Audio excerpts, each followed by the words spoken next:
So yesterday they wanted us to check the Ogham, didn't they? And I didn't have time. So I'm going to do just one look.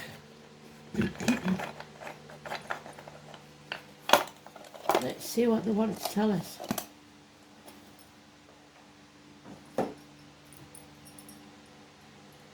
It's Holly. So you may know somebody called Holly, or maybe that you have a holly bush. It could be something totally separate. Holly. Tinne, Tinne. Chin U is what it's called, how it's pronounced. Chin U. 81. So number 81 may even be important. So, the tree, the holly, the 8th moon. So, depending on what year it is, it would be 8th house. No.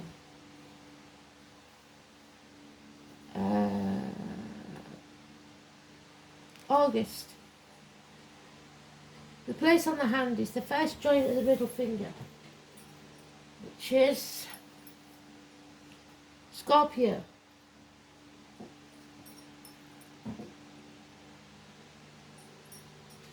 Oh no, it's alright.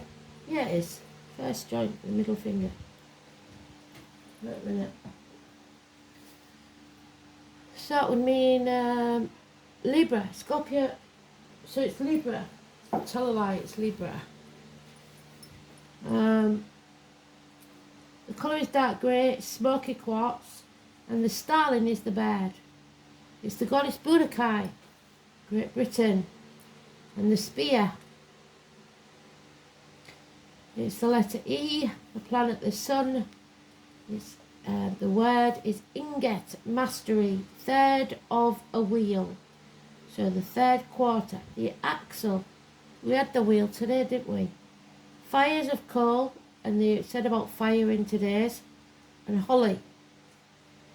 Holly flowers in July. Tinne is a Celtic word meaning sacred tree. There are some thoughts that perhaps mythology speaks not of what we know as holly, but rather the evergreen oak that is referred to. See the white goddess. Tinne is a symbol of consistent possibility of creativity. It is often revered above the oak. Its red berries are seen as red blood of the dying oak king. The dying of the waxing half of the year. See fruits of the moon tree. The magical planet of Mars, the element of fire, powers, protection, anti-lightning luck, and dream magic. Folklore says that when thrown at wild animals, it will make them lie down quietly and leave you alone. I don't know that I'd trust that, do you? Tinne can be a sign of revenge or vengeance, taken for wrongs done to someone. It is also the perfect balance point. So, it warned us about revenge, didn't it, today? It is that force which will right a wrong. The holly is a sign for justice. Tinne indicates directed balance and the capacity to unify both sides of a question. So that's what they wanted us to do, isn't it? Unite. Its message is to be steadfast in adversity. Stand up for yourself. Remaining green and vital during the coldest of winters. There is a need for more knowledge, perhaps, but certainly the need to communicate your ideas well and effectively. Well done, Spirit, because that fits with today's read. The holly is a shrub.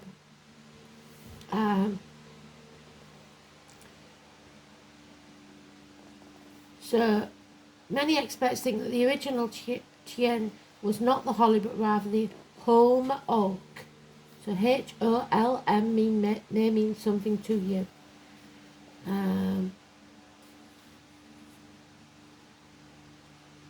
Of this moon, Amagan sings, I'm a battle waging spear. So a battle. They've said about the fight, haven't they? There now comes a rapid change in energy.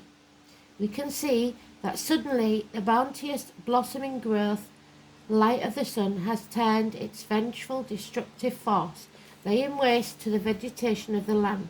For once more the dying energy reasserts itself. Until now we have working in partnership, placing our energy towards growth. But now we become aware that we must reap and sow quickly as the heat of the sun bears down upon us before all is lost, so we must act fast. We now have a different need, and we must direct our energy in other life-affirming ways. The sun now threatens our crops. Weeds flourish, as do all other creatures of nature, creating a threat to the harvest lest we fail to begin to take care of our needs. This conflict in the reverse of energies leads to a mythical battle known as the War among the Gods. The prime symbol of this battle for the harvest of the spear is said that whoever held it had certain victory. Here it becomes a way of fighting fire with fire, for it turns into a thunderbolt, the messenger of the rains that dispels the summer heat. The spear has its own message for our inner life. Where before it was enough for us to accumulate and experience in the waxing power of the year, now we must use our energy to create, shaping it into something that can be shared with others, that will continue independently of us. We must begin to set limits in order to avoid wasting the energy we have. And here we can see that fire, which provided inspiration for us, is something we must now focus and shape like an artist. The fiery waters of becoming is now creative life when the spear touches it. As the moon waxes, we see the shape of the spear, feeling its aura of reversal and abundance, but at the same time feel a sense of adventure that comes with anticipated change. We prepare ourselves to accept that change. On the full moon, which is the 15th, what did I say? The spear reaches us with its thunderbolt power, and we accept the guidance offered. The thundering fall of the spear releases the cooling, shaping water, and with the moon's waning, we begin to focus the energy we have stored, surveying those areas within ourselves that must be prepared for the harvest. I am an avenging spear. I who heal may also hex, so Chiron. The good enhance, the evil vex. I am an avenging spear. The rich and powerful know no fear, though the seasons change throughout the year. But I'll speak up and make them hear. I am an avenging spear. For peace and love we ever yearn, but some do wrong and never learn. This time it won't be us that'll burn. I am an avenging spear. I'm tired of promises, tired of the lies of a better life after I die. We take what's ours and touch the sky. I am an avenging spear. What goes up must come down, so wipe your tears and mend your frown. Their time is up, go claim your crown. I am an avenging spear. On the earth, in the air, through the fire, by the water, I am vengeance, the holy moon's daughter. So they've got it coming to them, haven't they?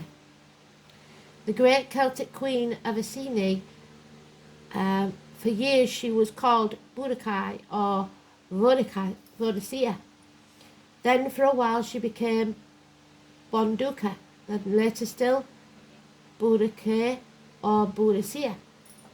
The early spelling of her name being a result of poor transcription from medieval manuscripts and incorrect versions of Tacitus, whose account of her story was not discovered until the 16th century. However, the spelling of her name, which means victory, became synonymous with terror and savagery. She led her people in violent revolt against the Roman governor of the province of Britannia. So, it looks like Britain is about to have a revolt. Her call to arms was great and direct result of rape of her 2 young daughters by the Romans. This act was a political one, as Boudicca's daughters were in direct line for her throne and posed a danger to the Roman rule. If, thought the Roman officials, their daughters were deflowered, they would be less attractive to noblemen, thus reducing their power. It was customary for the executioner to publicly deflower young virgins, so the gods would not be offended. then either throw them from a cliff or strangle them. The Romans believed it would be more humiliating to rape the girls and then have Boudicca flogged. What a huge mistake that turned out to be. She amassed an army of 20,000 Celts who swept through the countryside, utterly destroying 3 cities, including London. Remember that. She massacred everyone who stood in her way. An estimated 70,000 people perished at her hand, defeated by Suetonius, who called her the treacherous lioness. A year later, it is thought that she took her own life so as not to be taken by the Romans. Boudicca, Boudicca. Deep in the night, in a quiet place, I hear her voice, I see her face. All in a dream, she was the warrior queen, brought to war by the pain of her daughters. She vowed revenge and promised to slaughter the enemy there. It was an honour affair. Fight the foe, sang the warrior queen. The lion looks proud in the shade of the tree, but the lioness hunts down the prey. The victor is she. Across the land her chariot sped, burning London, 20,000 dead. Feared and serene, the Iceni queen, though soon she would falter, Suetonius would reign. Forgotten victories are all that remain. Her voice they can hear, an echo from yesteryear. We must learn from history's past mistakes. Fight the foe, sang the warrior queen. The lion looks proud in the shade of the tree, but the lioness hunts down the prey. The victor is she. The warrior queen, Boudicca, Boudicca, the warrior queen, Boudicca, the warrior queen. Deep in the night she took her own life, blessed with a smile and a tear, as she had severed their dearest veins. None would ever forget Boudicca. Stone of Destiny, and it's talked of the stone today, didn't it? And Steve MacDonald is who it's written by. So the name Steve or MacDonald, or you may be eating too many fast food things. The starlings are stout, medium-sized birds. They're the ones that make those strange patterns in the sky, aren't they? Strong beaks. Most starling species are metallic black with iridescent showing green, blue and purple. The superb starling has a breast bordered by a thin white band, and the lower breast and belly are chestnut. The eye is pale yellow, and the glossy starling is quite iridescent, all black, with bright yellow eyes. Starlings have a beak probing action. Because of their ability to adapt to a variety of conditions, which we must do, many species are on the increase, especially around human habitation. Because of their wide choice in food, they easily adapt to changes in the climate and acclimate to new places. Various species have become pests.